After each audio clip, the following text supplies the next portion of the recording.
이번 시간은 베스트 애널리스트 특집으로 진행됩니다. 11월 MSCI 코리아 반기 편출입 예상 코멘트와 2023년 퀀트 전략 로테이션이라는 리포트로 지난해 하반기 베스트 애널리스트에 선정되신 분입니다. 이경수 하나증권 연구위원 자리에 모셨습니다. 만나보시죠. 안녕하십니까? 네. 네.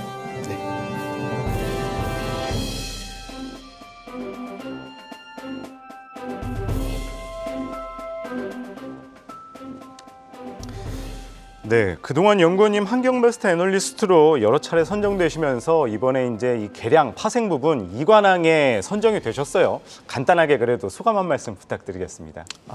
일단 너무 영광스러운 상이고요. 열심히 리포트를 쓰고 투자자들과 많은 소통을 했던 것이 그 주된 요인이 아니었나 생각이 들고요. 앞으로도 더 열심히 하도록 하겠습니다. 네, 사실 이 개량 파생 분야가 일반인한테 조금 다소 어려운 부분이라서 이번에 이제 이 일반 투자자들한테 잘 소통했다고 이제 판단이 돼서 그런 평가를 받고 있는데 올해도 한번 기대해 보도록 하겠습니다. 네, 열심히 하도록 하겠습니다. 감사합니다. 네, 그럼 본격적으로 질문 여쭤보도록 하겠습니다. 현재 이제 4분기 기업들 실적 시즌 이 막바지를 향해 달려가고 있죠. 그런데 이 생각보다 실적 쇼크를 보인 기업들이 상당히 많은 상황인데요. 이 최근에 연구원님 내신 이 리포트를 살펴보니까 이 매우 강한 역성장이다 현재가 이런 표현을 쓰셨더라고요. 어떤 의미인가요?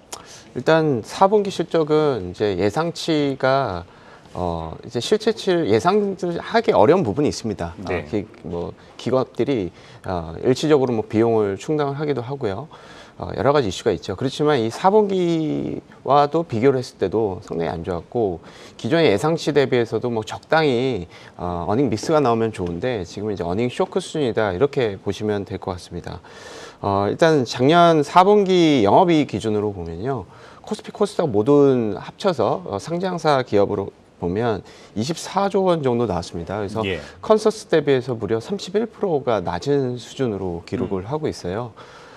이 정도가 어느 정도냐면 2010년도부터 현재까지 어닝 쇼크가 30% 이하로 이렇게 떨어진 적이 없거든요. 그래서 가장 강한 어닝 쇼크였다 이렇게 보시면 될 것 같고 이 분기 증가율은 이제 전년 대비로 많이 보잖아요. 그래서 YOY 수치라고 많이 표현을 하는데 이 수치도 48%가 감소를 했습니다. 그래서 요 수치 역시도 분기 기준으로 봤을 때도 마이너스 한 50% 정도 찍었다라는 것은 이 감익의 정도가 상당히 좀 가팔라지고 있는 것이 아닌가. 그리고 이번 이 작년 4분기 실적이 큰 포로 이제 어닝 미스가 나왔기 때문에 1분기 실적이라든지 올해 연간 실적의 추가적인 하향 조정, 그것도 조금 깊은 하향 조정이 되지 않을까 이렇게 생각이 들고요.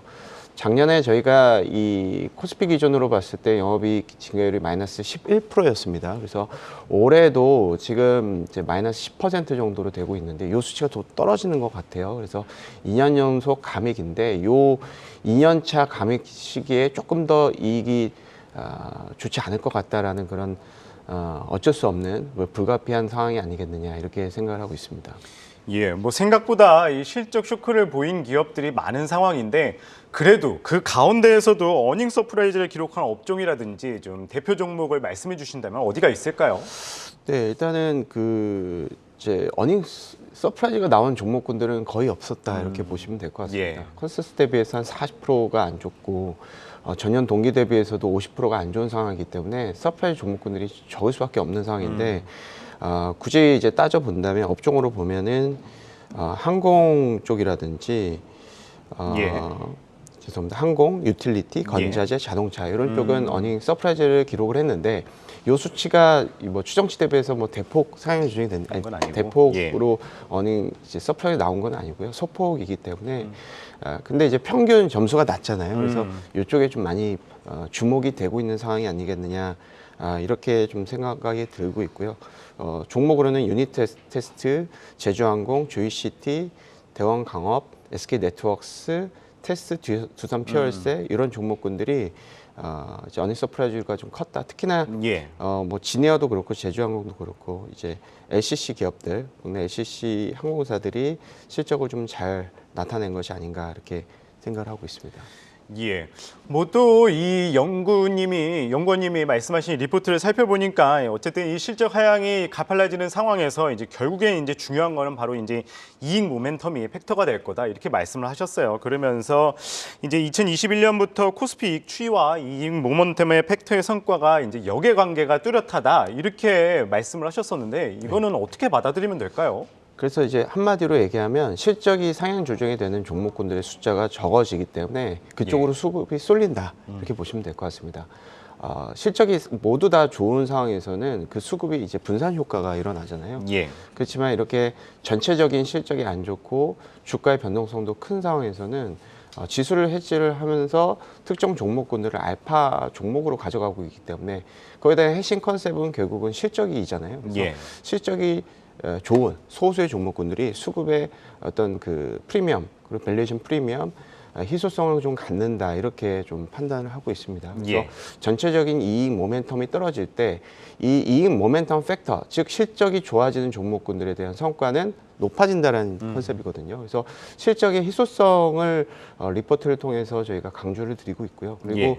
이 실적이라는 그런 실적 기준에 어떤 우리가 투자를 해야 되는 이유가 1분기 실적 시즌에 이런 이익 모멘텀 팩터의 강세가 좀 더 나타난다. 즉 주가와 이 실적 간의 그 연동성이 가장 큰 상황이 큰 시기가 1분기 실적 시즌, 2분기 실적 시즌입니다. 예. 그리고 3분기 실적 시즌, 4분기 실적 시즌은 이익과 주가의 어떤 콜레이션이 많이 낮아져요. 그래서 1분기, 2분기는 계절적인 측면에서도 지금 상당히 좀 좋은 성과를 보이는 컨셉이기 때문에 예. 우리가 어떤 종목을 투자하는 데 있어서 뭐 어떤 종목군들을 판단하는 데 있어서 실적 모멘텀 그리고 뭐 목표 주가가 좀 올라가는지 리레이팅이 되는 상황인 건지 이런 것들을 잘 살펴보는 것이 1분기 실적 시즌을 지낼 때 상당히 좀 좋은 성과를 내지 않을까 이렇게 생각을 하고 있습니다. 그렇다면 조금 1분기, 2분기 좀 상반기를 조금 더 긍정적으로 바라보신다 이렇게 해석을 해도 되나요? 아니요, 그 실적이 예. 실적과 주가의 이제 콜레이션 수치입니다. 예, 그래서 실적이 잘 나오는데 막 이제 세론이라고 얘기를 하잖아요. 근데 보통 하반기에 3분기, 4분기 실적 시즌에 이런 세론이 많이 나타나고 1분기 실적 시즌, 2분기 실적 시즌에는 세론보다는 뭐 주가가 올랐어도 어닝 서프라이즈 나오면 추가적으로 오를 수 있는 그런 힘이 조금 더 있다. 예. 이렇게 좀 보시면 될 것 같습니다. 예, 알겠습니다. 뭐 최근에 어쨌든 실적 하향 속에서 결국엔 이제 실적 기반의 종목들을 이제 선별해야 된다. 이게 결국엔 중요할 것 같은데 좀 어떤 기준으로 선별해야 좋을지 또 어떤 종목들에 또 주목하면 좋을지 설명 부탁드리겠습니다. 그래서 일단 좀 전에 말씀드렸던 것 같이 이제 이익 모멘텀 팩터 저희가 이제 이 팩터 그러는 게 저희가 백테스팅을 하기 때문입니다. 예. 그래서 실적을 보시라라고 하면 그래가지고 실적 가지고 종목을 롱숏 했을 때 성과가 어느 정도냐 이게 예. 궁금할 거잖아요. 그래서 저희 이익 모멘텀 팩터의 성과를 보는 거예요. 근데 이게 다른 팩터에 비해서 가장 좋습니다. 그래서 올해 연간 실적 추정치가 올라가는 보고서가 많이 나오면 그 종목군들은 실적 모멘텀이 좋다라고 저희가 판단할 수가 있겠죠. 그래서 예. 실적에 대한 어떤 판단, 그러니까 올해 추정치의 영업이익이라든지 뭐 매출액이라든지 순이익 이런 것들이 올라가는지 여부를 좀 보고 그리고 두 번째는 이 목표 주가입니다. 우리가 이제 뭐 흔히 얘기해서 제약바이오 쪽이라든지 수주 산업 같은 경우에는 애널리스트가 이런 얘기를 하는 경우가 있어요. 올해 실적은 추정치는 떨어뜨리지만 목표 주가는 상향한다. 이런 맞아요. 얘기가 많이 예. 나오잖아요. 그렇지만 그들의 그 컨셉은 산업별로 다 다른데 올해 실적은 안 지키지만 2년, 3년 후에 혹은 뭐 5년, 10년 후에 이익을 더 많이 벌 거니 이것을 밸류에이션을 올리겠다. 이것이 사실은 실적 상향해서 놓칠 수 있는 그런 스토리가 포함이 되는 거거든요. 그래서 목표 주가가 상향 조정이 됐는지 여부도 같이 소팅을 해야 된다. 그래서 요 두 가지 그리고 마지막은 저희가 계속 강조를 드리고 있죠. 기관들은 사실은 계속해서 특정 종목군들을 팔 수밖에 없습니다. 맞습니다. 예, 그래서 어떤 종목군들을 많이 샀다라는 것은 향후에 팔 가능성이 높다는 얘기가 되겠죠. 그리고 지금 액티브 펀드에 돈이 들어오는 상황이 아닙니다. 그리고 예. 2010년 거의 2000년도부터 투신권이 코스피를 한 해도 빼짐없게 계속 팔았어요. 그래서 그런 컨셉에서 봤을 때 기관들이 특정 종목군들을 많이 매수를 했는지 여부를 보는 게 예. 좋다. 그래서 오히려 기관들이 그러니까 가장 좋은 게 실적도 상위 조정이 되고 TP 즉 목표주가 상위 조정이 되고 네. 기관들이 많이 팔았고 기관들이 사지 않은 종목군들을 소팅을 하면 퀀트적으로는 가장 좋은 성과를 얻는다. 그래서 저희가 이제 매주 수요일 날 퀀트 리포트, 이제 하나증권 리포트가 나오는데요. 예. 그런 종목군을 저희가 소팅을 하고 그거를 주간 단위로 저희가 수익률을 트래킹을 해요. 그래서 예. 그것이 이제 올해는 계속 뭐 시장 대비해서는 아웃퍼폼을 하고 있습니다. 그래서 그런 측면에서 보시다시피 지금 목표 주가가 상향 조정이 됐고 영업이익률이 영업이익의 상향 조정, 예. 영업이익률이 아니고 영업이익의 상향이라고 보시면 될 것 같습니다. 그리고 기관 순매수 강도, 마이너스 4라고 하면 마이너스 4%, 시가총액 대비해서 4%를 판 거예요. 그래서 요거는 저희가 이제 어제 시가 기준으로 제가 추천을 한 거고요. 예. 그래서 이런 종목군들이 지금은 전체적으로 이익도 하향 조정이 되고 목표 주가도 다 하향 조정이 되는 속에서 예.